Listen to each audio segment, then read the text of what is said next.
Ocó, Erê, Amapô, Picumã, Neca. Quantas dessas palavras você conhece? Eu sou Maria Cali, estudante em Ciências Sociais, Química e secretária da ATS, Associação de Transgêneros de Sorocaba. E hoje vamos conhecer o quanto se conhece sobre o Pajubá. Bora conferir?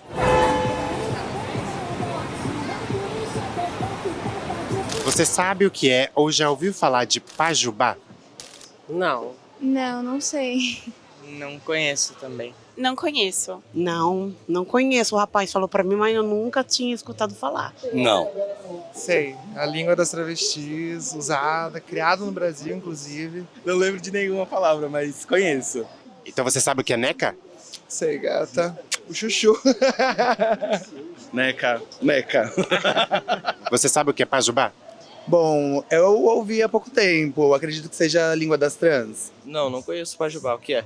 Homem, criança, mulher, cabelo, dinheiro, pênis. Essas são palavras que têm um jeitinho especial de serem faladas pela nossa comunidade. E elas são parte do Pajubá, também conhecido como Bajubá, Bate-Bate, tem outros nomes também. O fato é que eu estou falando dessa linguagem babadeira que é falada pela comunidade LGBTQIAPN+, principalmente travestis, como eu. Conhecida como dialeto, socioleto ou criptoleto, essa linguagem cifrada foi criada pelas nossas antepassadas, como instrumento de segurança e de proteção. O Pajubá surgiu na oralidade das travestis, especialmente no contexto de prostituição e nas ruas. Sabe, em linguagens assim do dia a dia? Inicialmente funcionava como um vocabulário específico ali para o trabalho, sabe? Ou quase como uma terminologia específica para a prostituição de ruas. Assim, atender um cliente já virava um "vou ali acuendar um bofe". Então é assim, nas ruas, em que nasce o Pajubá, como um código de segurança e resistência, símbolo dessa resistência contra a repressão policial, os chamados de Alibã. A linguagem permitia que as travestis dialogassem entre si, se alertando e se protegendo, sem que forasteiros e a polícia entendessem o teor das conversas. Mas sabe o que eu acho? Que tem outras pessoas para falarem sobre esse tema além de mim. Tem gente que entende bastante de Pajubá. Vamos lá? Para não dizer que não falei. Estamos aqui com a Fábia Ferraz, que é uma grande amiga minha e ela é presidenta da ATS. Estamos com a Luísa também, para falar um pouco sobre a sua vivência e a sua história. Ela é cartomante e vem desde os anos 60. E o Paul Parra, que é cronicamente online e, além disso, ele é artista visual e professor. Vocês usam o Pajubá no dia a dia? E como vocês conheceram essa linguagem? Acho que o maior uso, assim, acho que é nas ruas, né? Na noite, na minha época de noite, de trabalhar à noite. Eu acho que as trans que trabalham na rua, elas usam isso por N motivos, né? Para você falar de um cliente, para você falar de um perigo, para você falar de uma situação que está iminente de acontecer alguma coisa. Eu, falando por mim, não uso no dia a dia. Eu conheço há muitos anos essa linguagem. Acho que desde que você começa a sua transição, meio que você tem um contato com o Pajubá, né? Porque as trans trazem isso já de muito tempo. Então você vai conhecendo as palavras e vai pegando palavras e você começa a se comunicar dessa forma, principalmente no meio trans. Mas no dia a dia eu não uso. Tem amigas que falam bastante. Então o uso ali é de várias formas que você vai estar utilizando isso para falar de alguém. Sem que a pessoa entendesse. Sem que a pessoa entendesse. Então, assim, em muitas situações. Mas acho que muitas, assim, situações de perigo relacionado, assim, acho que na noite, na rua, é muito relacionado ao cliente, assim. Você dizer algo sobre o cliente que comunicar a outra pessoa sobre isso. Tipo, que as outras trans, que aquele cliente é assim, é assado, ele tem mais dinheiro, tem menos, o que ele fez, o que ele não fez, como que ele é, se você deve ou não ir, sabe? É muito isso, assim. Acho que aí que tá esse lugar do uso que as trans usavam ali pra aquela coisa mesmo de se proteger, no sentido de que... E também uma utilidade, eu acho que assim, na forma de você trabalhar, né? Talvez o cliente não gostasse de que você comentasse que ele tinha mais dinheiro, menos dinheiro para outra ir, ou sair ou não sair com aquele cliente. Acho que muito isso, assim, na noite, assim. É curioso que, no meu caso, assim, eu conheci o Pajubá antes da minha transição, antes de, inclusive, eu me entender enquanto uma pessoa LGBT.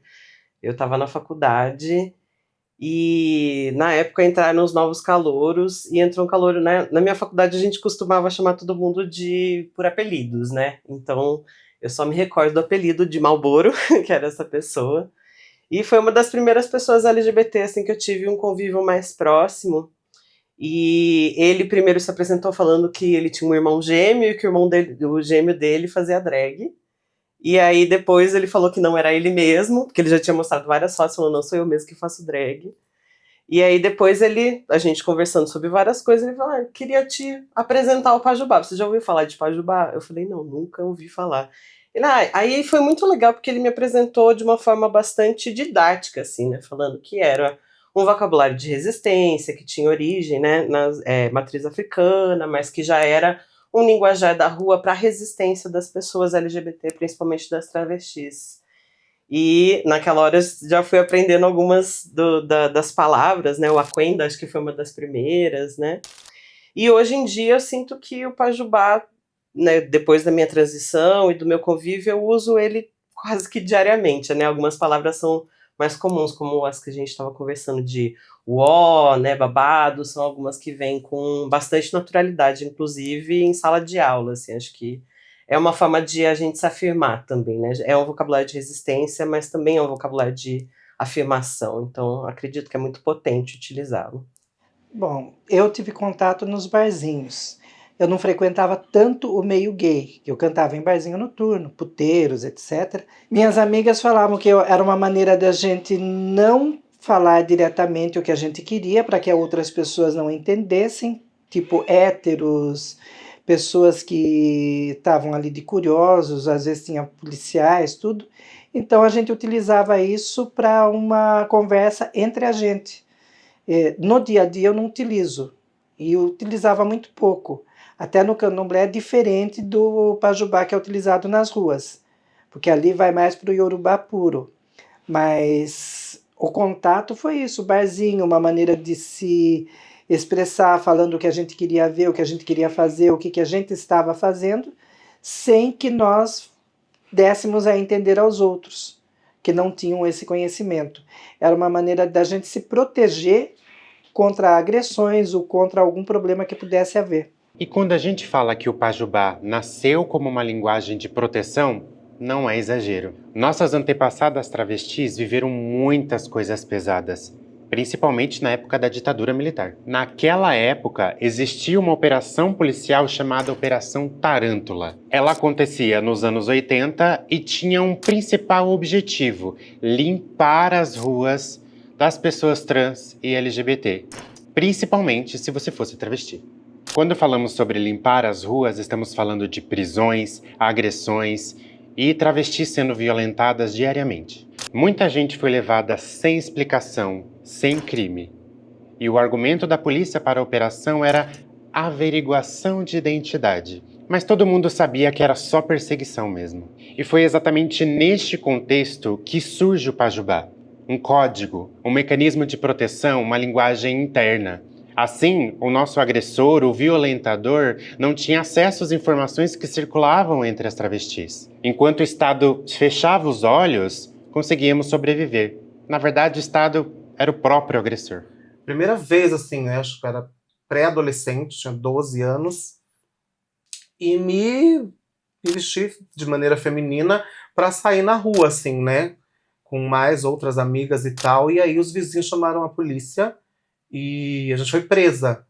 E a gente foi levada para a delegacia. Veio, assim, uma operação de viaturas, como se fosse prender, assim, tipo, assaltantes de banco, sabe? E aí, tipo, a gente era tudo menor, eles não bateram na gente, mas eles zoaram, assim, tipo, deram empurrões, fizeram a gente tirar bota, a gente estava todas de bota. Aí levaram a gente para a delegacia, deram um chá de banco, fizeram várias perguntas, assim, super inconvenientes, que hoje a gente acharia um abuso extremo. Na época a gente se saiu daquilo, também éramos todas assim, pessoas que não tinham conhecimento de nada, né? Porque éramos pré-adolescentes, adolescentes. E depois a gente teve que vir embora, longíssimo, assim, depois que eles enjoaram de zoar a gente. Assim, isso já é resquício, né, da Operação Tarântula, porque isso foi nos anos 90, né, comecinho dos anos 90. mas já era um resquício que vinha, né? Já não rolou aquela agressão de bater, nada assim, mas teve toda uma situação super constrangedora, que hoje em dia a gente acharia assim bem ruim, né? Nos dias de hoje.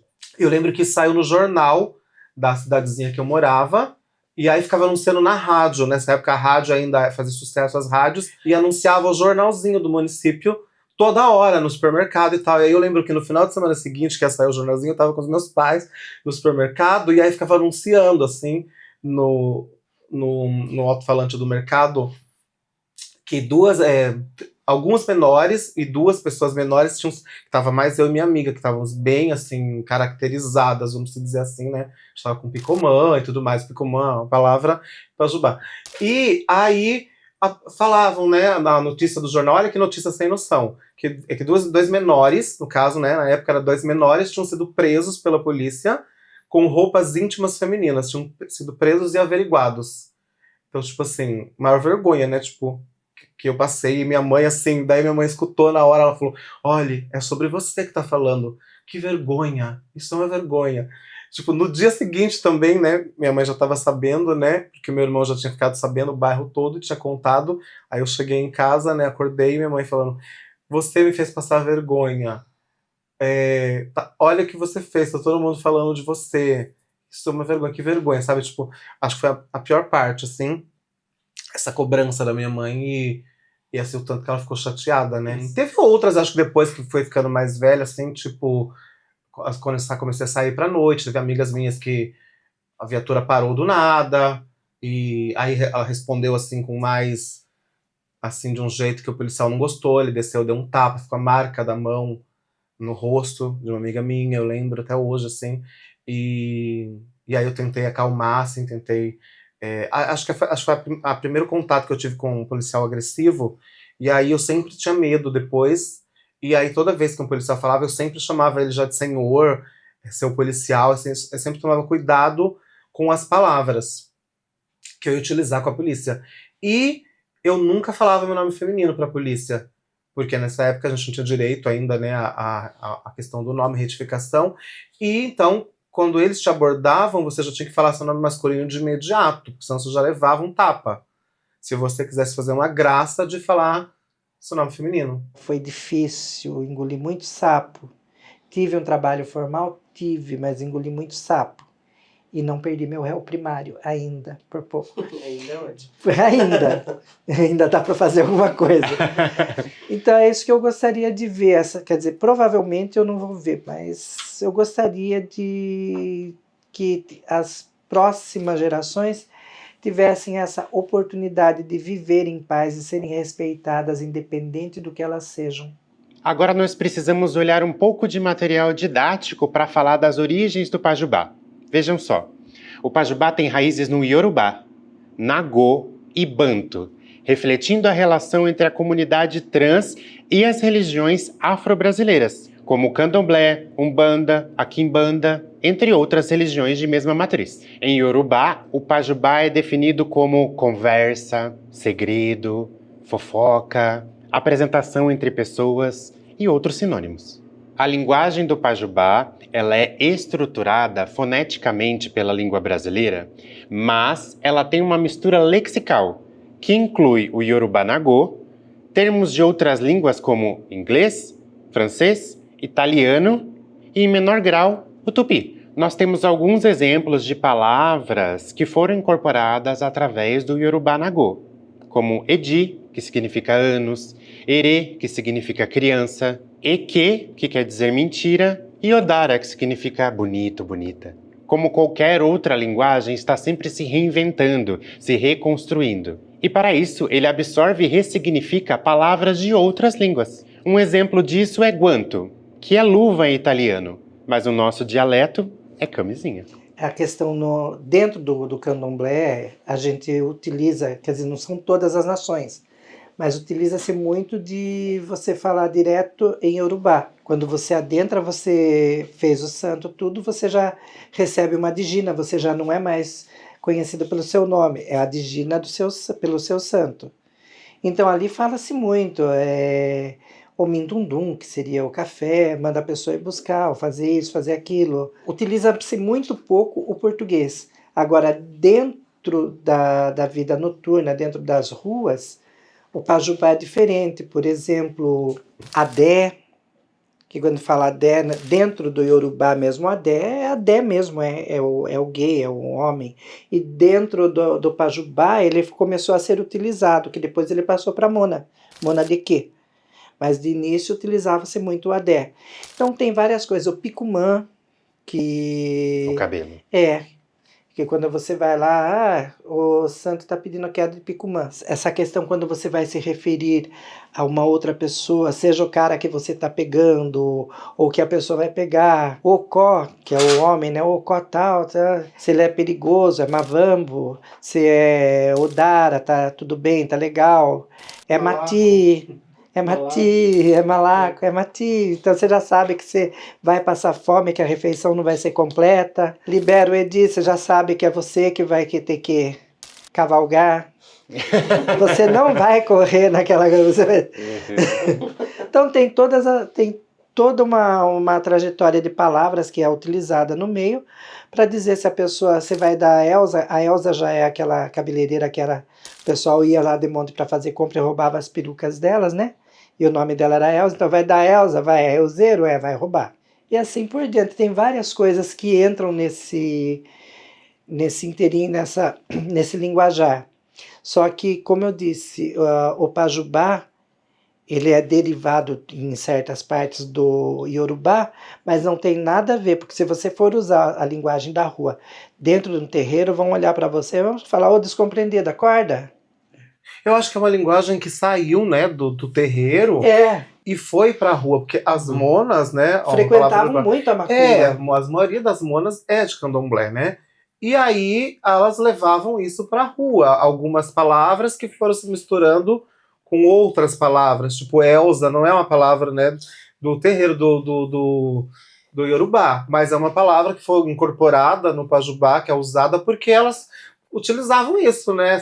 Faziam isso e aí deram um nome para isso, como a Luísa falou. Então, assim, eu acho que foi uma mistura, né, uma fusão de palavras africanas com palavras que do dia a dia, né? É gritar, olha a Elza, você já ficava... Uma Elza seria hoje em dia um meme, né? Seria olha a Elza, você já ficava atenta porque alguém ia te roubar.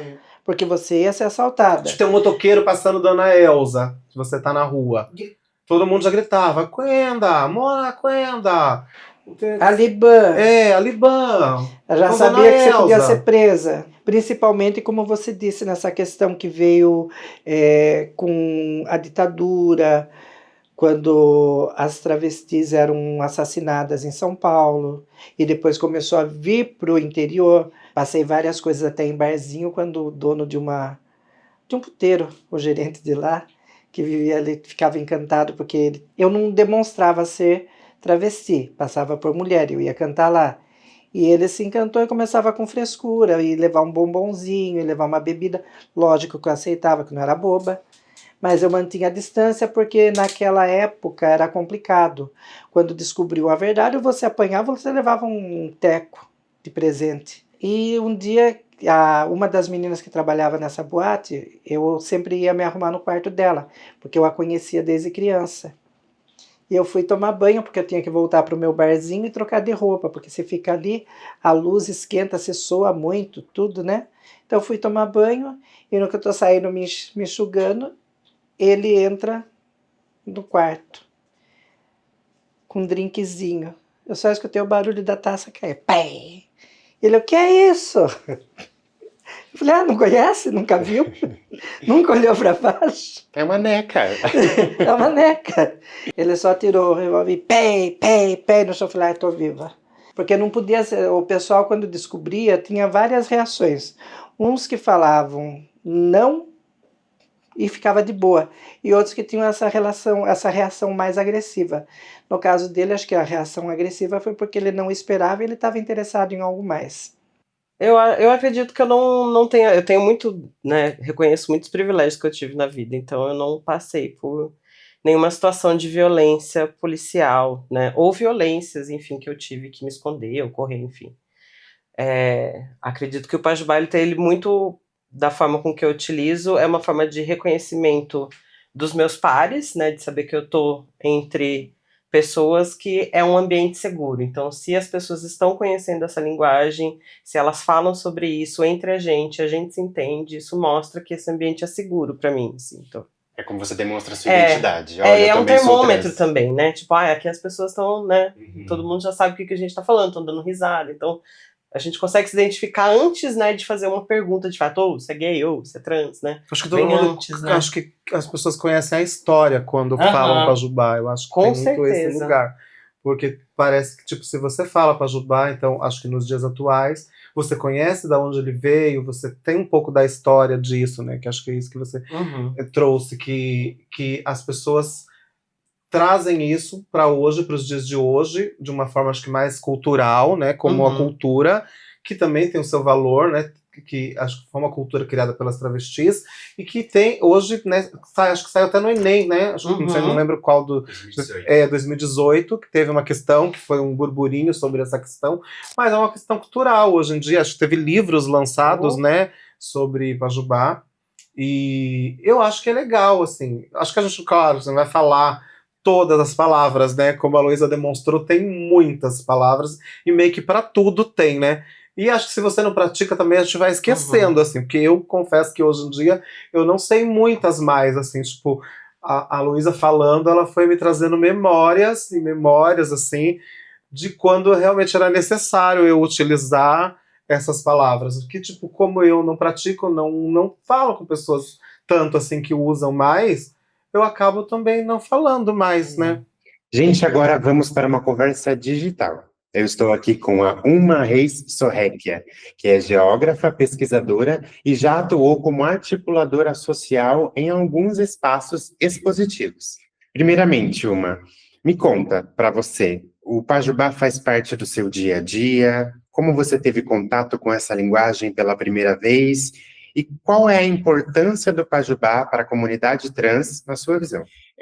Para mim, o Bajubá, ele surgiu muito dentro do contexto acadêmico, né, durante a minha formação enquanto geógrafa na Federal de São Carlos, aí no campus de Sorocaba. Eu já, no caso, estava vivendo, né, enquanto uma travesti, já tinha, como se pode dizer, algum conhecimento muito superficial sobre a existência, né, e foi mais dentro da academia mesmo que eu fui me aproximando do Bajubá, principalmente no contato com outras pessoas trans, né, eu acho que para todas nós, na grande maioria, o Pajubá, ele acaba sendo também um espaço de transmissão oral, né, uma coisa meio, inclusive, herdada dessa tradição africana mesmo da oralidade, né? Eu acho que a importância dele está muito nesse lugar do afeto, eu acho que está muito no lugar de uma dimensão do simbólico,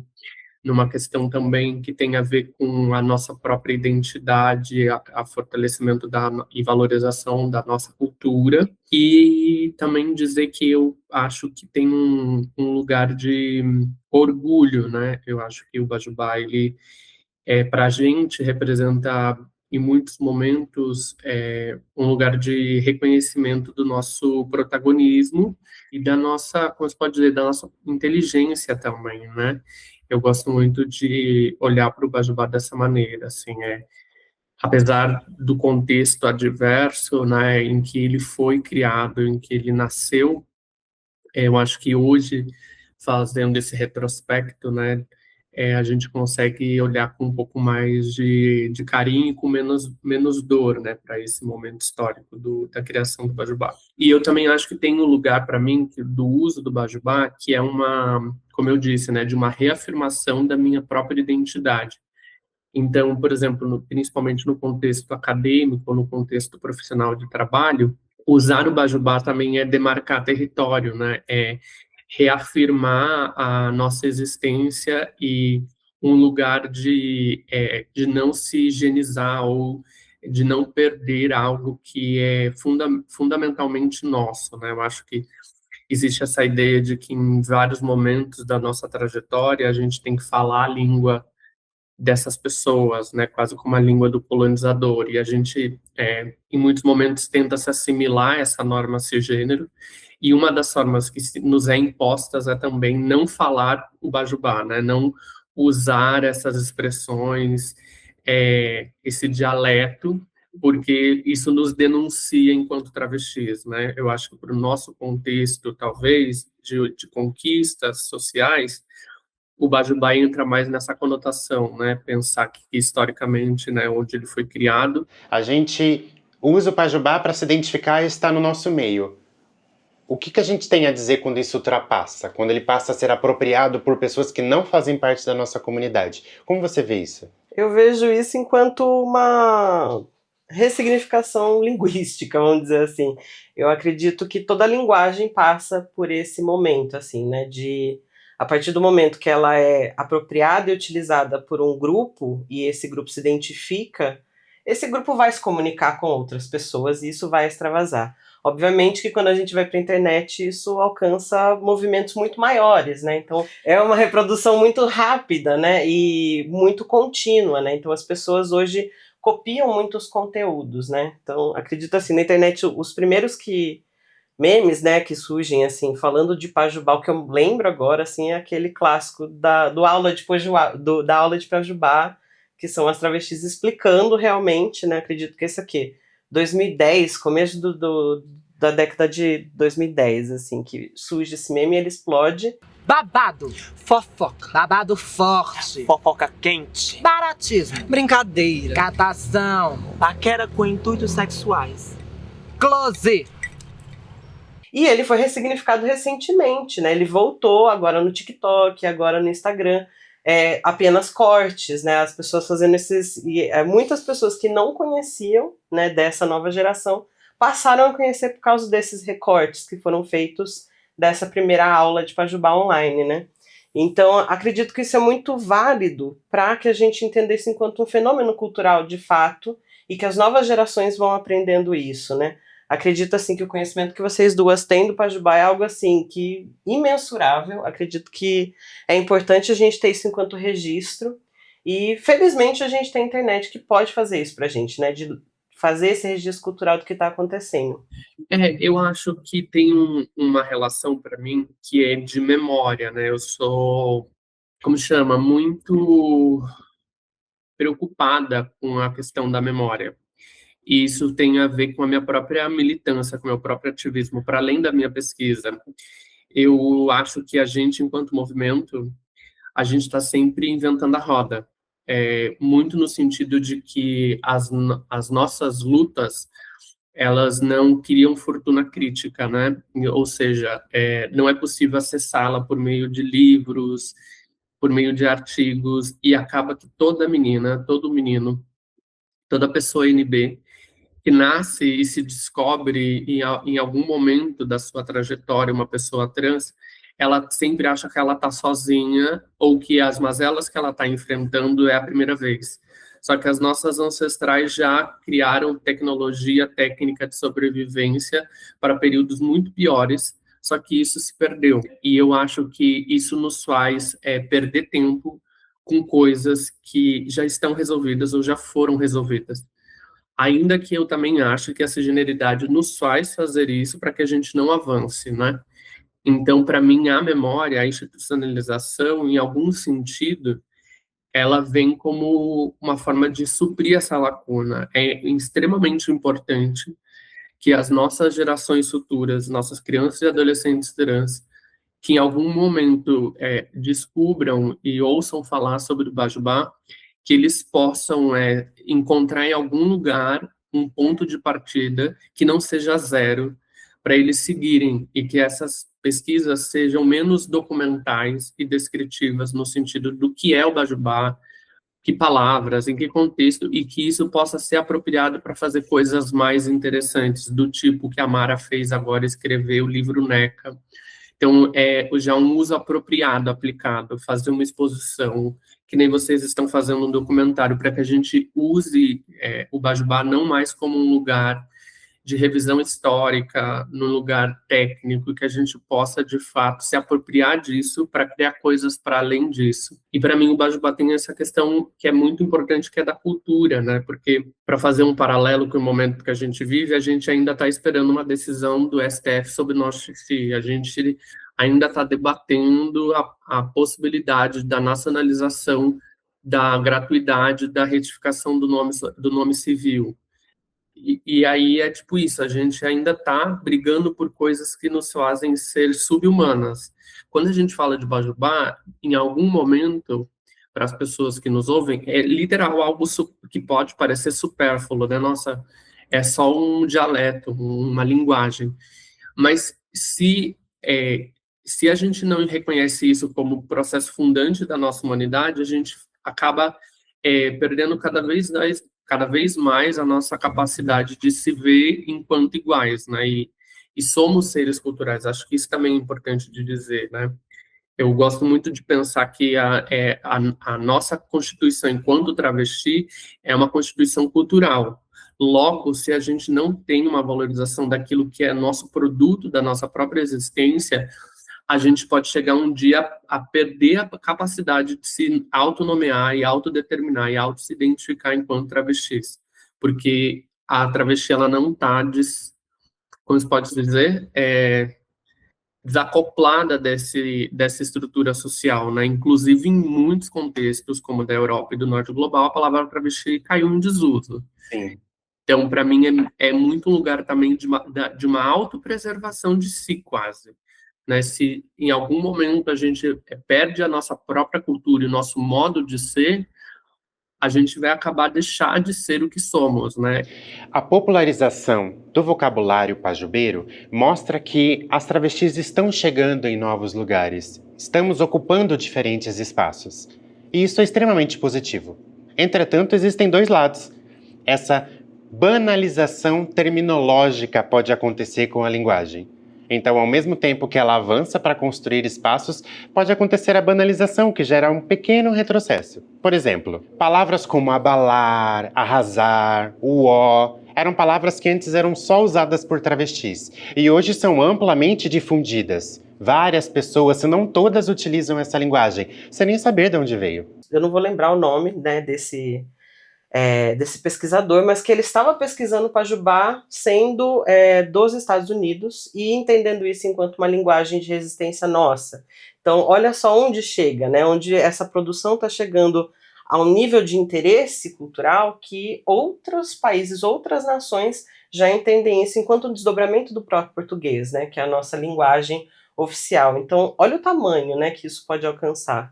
E eu acredito que, se em um momento foi resistência, acredito que isso está sendo transformado para se tornar um fenômeno de linguagem, né, da nossa comunidade. Então, acredito que em alguns anos, e é o que eu, né, sempre sou muito otimista, né, quero ver novas travestizinhas, novos boyzinhos trans também falando em Pajubá, e isso ser algo natural, assim, né. Não mais nesse quesito de proteção enquanto violência, mas enquanto guardando essa cultura que a gente vem construindo já há mais de 50 anos, né? Sabia que o Pajubá está passando por um dos momentos mais importantes da sua história?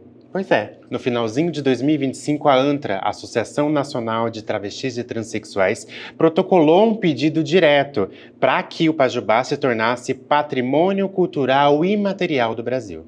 Tipo assim, ele está sendo registrado, protocolado, vai ficar ali para sempre agora guardado como uma coisa real. E não parou por aí. Poucos dias depois, a Erika Hilton, em pessoa, não tolerou e apresentou um projeto de lei lá no Congresso para transformar também a linguagem em um símbolo de manifestação da cultura brasileira. E eu fiquei passada quando eu vi que isso ia acontecer. Sabe, aquela linguagem que nasceu nas ruas, era só um segredo, uma maneira de sobreviver, finalmente virando parte da cultura do nosso país.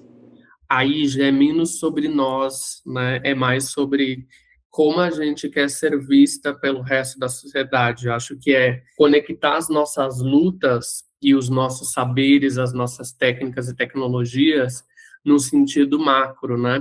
Porque em muitos momentos da história, e eu diria até atualmente, é quase como se nós não participássemos da história desse país, né? Não se reconhece as nossas contribuições para a história desse país, como se, de fato, nós vivêssemos à margem, né? Ainda que vivamos, a gente participa dessa sociedade, né? Então, acho que uma coisa não é um pensamento binário, que uma coisa exclui a outra. Ainda que nós estejamos marginalizadas, sigamos marginalizadas no sentido econômico, no sentido social, no sentido político, isso não quer dizer que a gente não contribua com a história política, social e cultural desse país, né? Então, eu acho que quando a gente fala sobre a possibilidade do IFAM reconhecer o Bajubá como patrimônio cultural e material do Brasil, amalgamar nossas lutas dentro de um processo maior, né? Assim como a gente tem o reconhecimento do samba de bumba no estado de São Paulo, ou das baianas que fazem os acarajés, que são patrimônios imateriais do Brasil, né? Eu acho que é colocar essa dimensão do simbólico numa dimensão maior, de que a gente também participa da formação da identidade desse país, que a gente também contribui para a identidade desse país, né? É bonito isso, né? Porque o pedido deixa claro que não se trata de uma gíria, é uma construção material afro-brasileira, iorubá, nagô, criada pelas nossas avós e as nossas mães travestis, nossas ancestrais, das nossas histórias de resistência, do nosso afeto. E qual que é a sua frase ou expressão favorita do Bajubá? Eu gosto muito do verbo quendar, porque o verbo quendar é fazer, pegar, e ele serve para tudo, né? Então, assim, a gente aquenda muitas coisas, além do sentido mais comum utilizado hoje de aquendar a neca, né? Que é esconder o pênis, o truque, né?